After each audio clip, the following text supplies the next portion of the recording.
Hello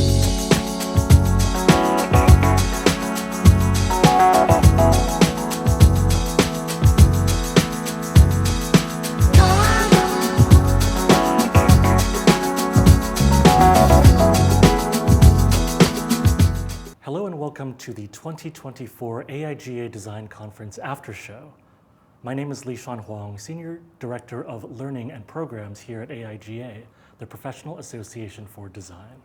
I'm here with David Colby Reed, a man who wears many metaphorical hats, no literal hats today, but he is a designer, co-founder of FUSA, a researcher at the MIT Media Lab, a speaker at a previous AIGA conference, our Seattle conference back in 2022.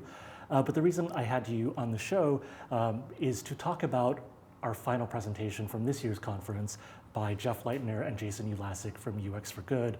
You participated in a UX for Good challenge this summer, and first want to ask some of your thoughts about the presentation from the conference. Yeah, sure. And first off, thanks for the generous intro and invitation. I think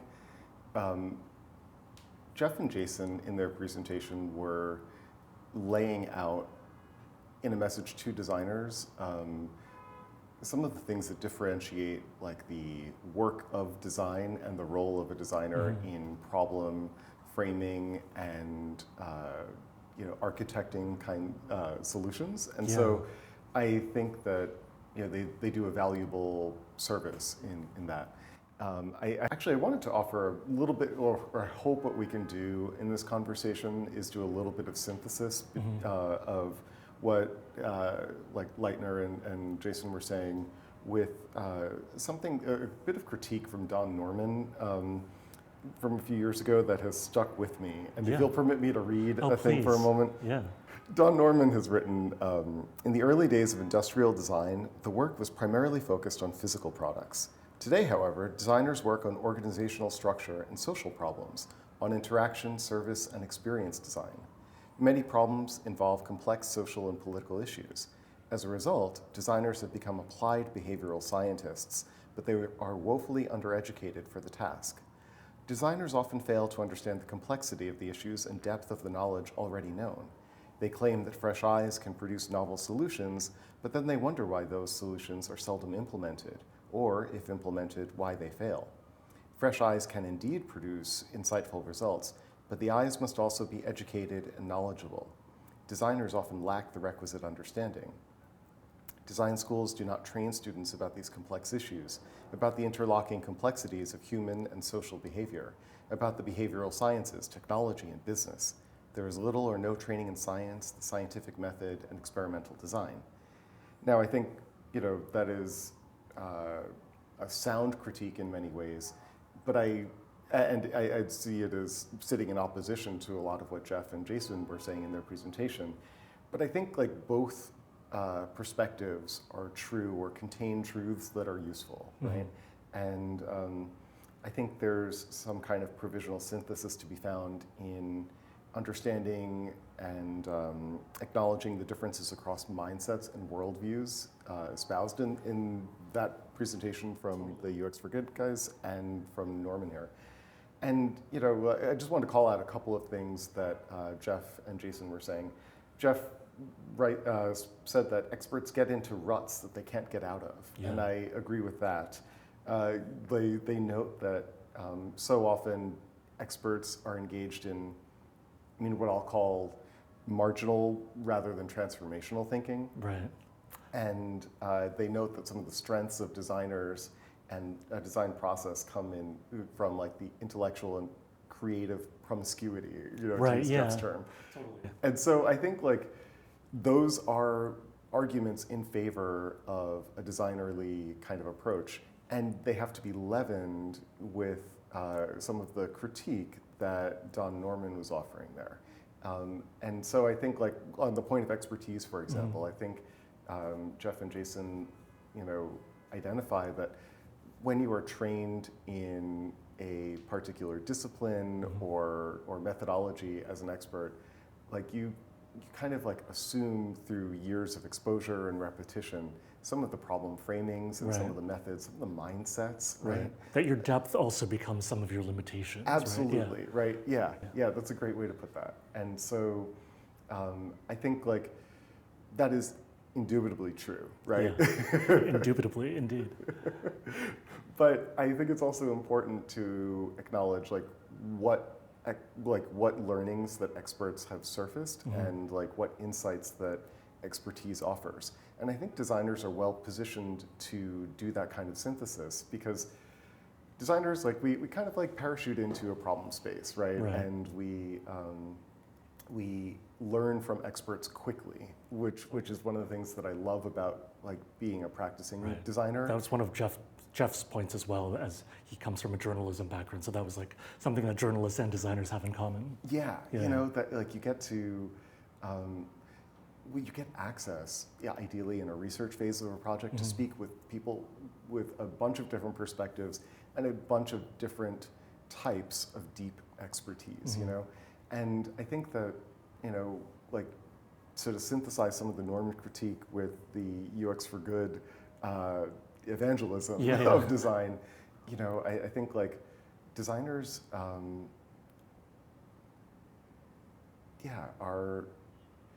are good at asking fresh questions, looking at things, you know, like asking orthogonal questions that allow you to like kind of like rotate the problem frame and understand something differently.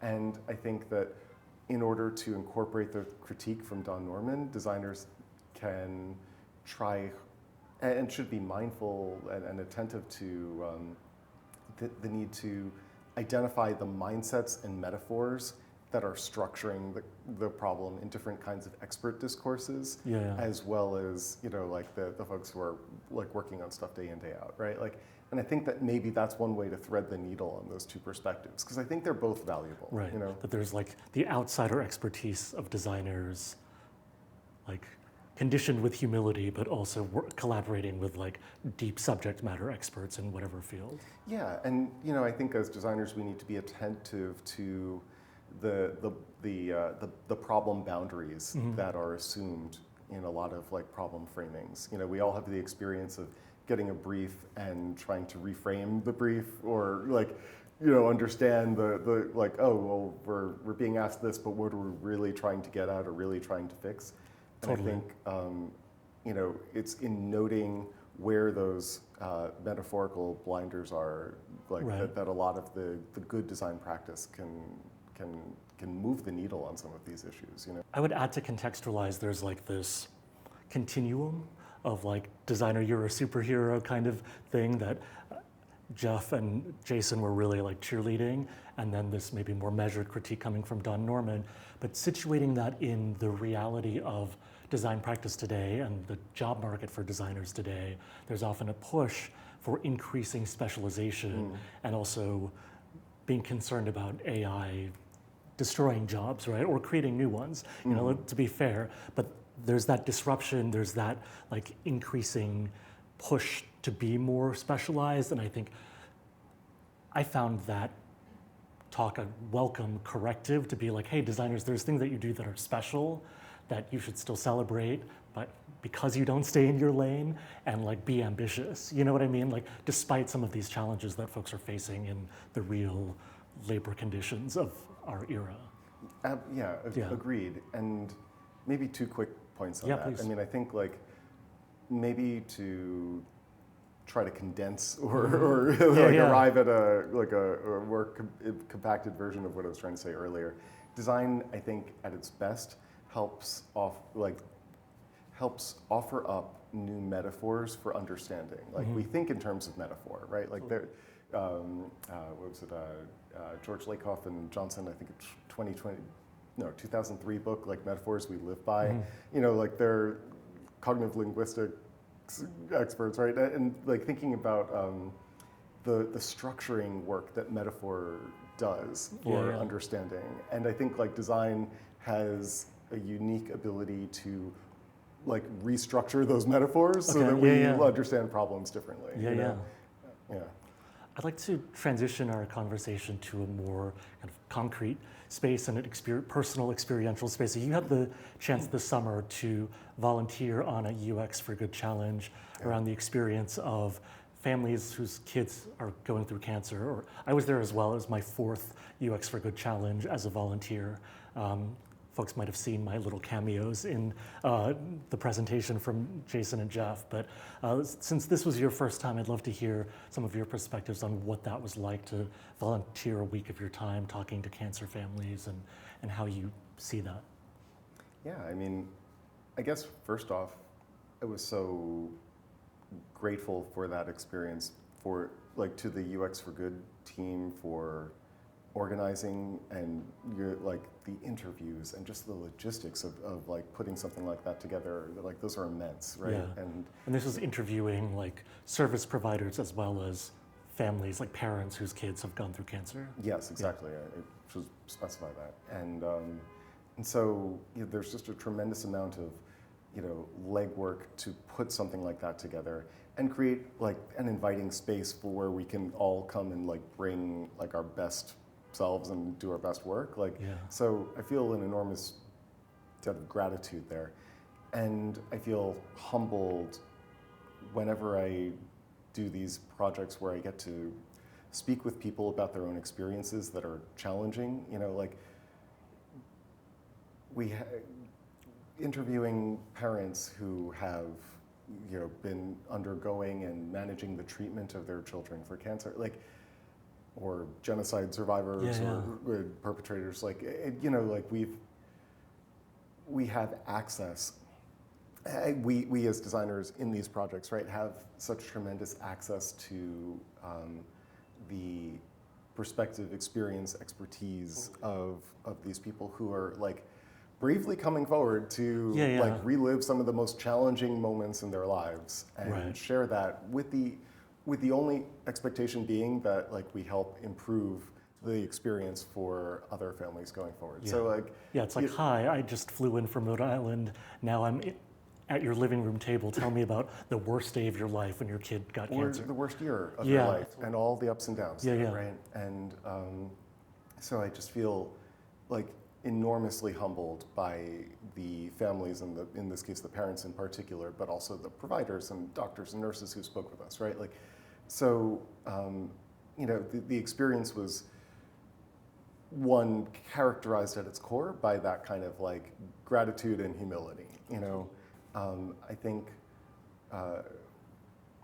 one of the things that I guess we come into projects with our own background and our own expertise. For a number of years before I was doing what I do now, I worked on financial services for regular people, be they in developing countries, needing bank account kind of functionality, or predatory financial services in the U.S. and how to address those. So I was interested in asking questions of these families about their household finances and what it's like, in the experience of,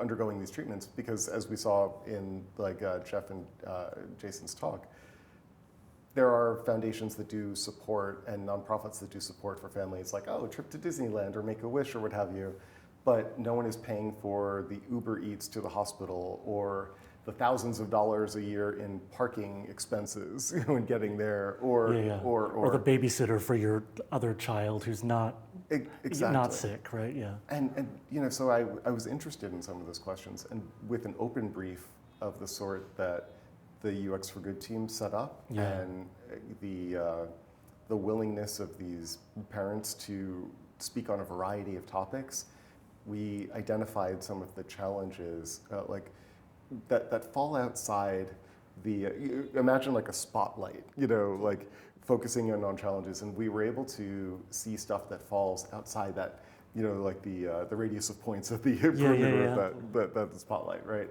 And I think household finances, definitely not the first thing that you think about when you think of pediatric cancer, but in terms of family experience, resilience, and just the baseline level of stress in managing everything, the being able to explore those questions, I thought was very helpful too, because I had multiple sets of parents say to me, like, when talking about finances, wow, no one has ever asked me about that before, you know, and like just the... And that is an outsider advantage coming in as a designer fresh to this. Exactly. Yeah. And so, you know, you get the point. Yeah, I want to do some like distillation on this, and then we'll have our wrap-up question. But it seems like you were able to use your skills as a designer to ask these questions, conduct these interviews, empathize with these parents, these service providers, and then to like synthesize these insights in a way that maybe experts working in this field hadn't thought of before, right? And so it's like a transferable skill. One of the cool secrets of UX for Good that I'm just going to blow up for the world is that a lot of their volunteers, shortly after they have their process doing one of these challenges, like changes jobs, right? Because they see it's like, oh, I can use my design skills for something else. That happened to one of my team members this summer. I mean, Jason has talked about this totally. himself. He did that. Yeah. And so I think, you know, just to toot the horn of this organization that I've obviously put a lot of volunteer time towards, is like that's something that designers can do, whether they're a volunteer with UX for Good or they try their own kind of pro bono projects. Is like, can do this as a way to kind of discover what else you can do with your design skills, right? Yeah. So to close things out, we like to ask our guests, like, what is something that's inspiring you right now that you might want to share with our audience? It could be like a book, a piece of media, art, whatever you'd like. I had one answer initially, and now I'm going to change it to something else. Okay, so or give us both. Like meander, you know. Yeah. You know, I'm spending a lot of time these days working on, this is some of the stuff I'm doing at MIT now, like on designing like interventions for decarbonizing the economy. And so I'm like really deep into that space. And sometimes it's nice to get a break. And one of the things I've been doing like for a break recently is reading Colson Whitehead's Harlem Shuffle right now. He just has this transportive language and voice for his principal narrator in this book. And, you know, he's telling the story of like a guy who's like a little, not like totally crooked, but a little bent, you know? And so he's like like a successful entrepreneur, but he also gets into a little bit of trouble. And just the voice is so transporting, and it's just so much fun. And it's like a breath of fresh air reading this. And I'd recommend it to anyone. Yeah. Awesome. Well, since you're here, can you give us your original recommendation too? Let's get a bonus. You know? Okay, bonus round recommendation. You